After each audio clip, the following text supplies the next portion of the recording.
Hey, Tim. Hey, RV, how you doing? Good. Good to see you. Good to see you too. Yes, sir. How are you doing today? I'm good. Good. We're just gonna take a drive. Thought we'd go, then just take a drive up Van Dyke to Grace and That's good. talk a little bit. Talk a little bit. Terrific. What are you planning to do about transportation? What are some of your plans? You know.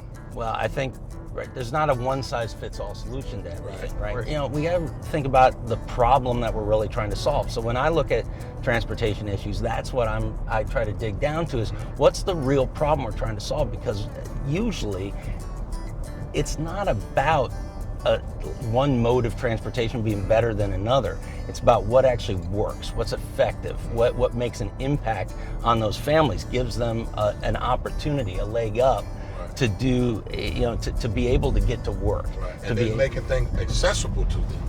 If as a county and as a community, as a region, we came up with a better transportation plan, what kind of opportunities would that open up for those kids and for their families? If a kid is going to HCC junior college, free transportation.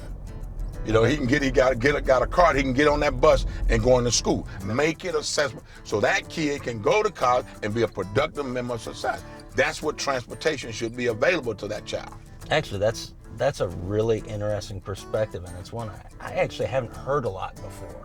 Is there's almost an economic development aspect to it of how are we going to create jobs and how are we going to create a workforce that's able to take those jobs. And if we're knocking down some of those barriers, which it's not a lack of desire at that point, it's a lack of, frankly, lack of accessibility and ability just to get down to campus. And then we've taken away the excuse of not having transportation to get to school.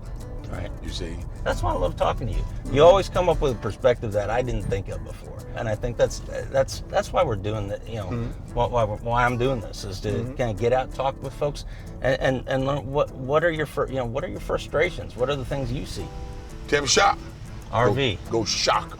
RV. Bless you for everything you do. Thank you, man. Appreciate that. Thank you. Yes, Good sir. to see you.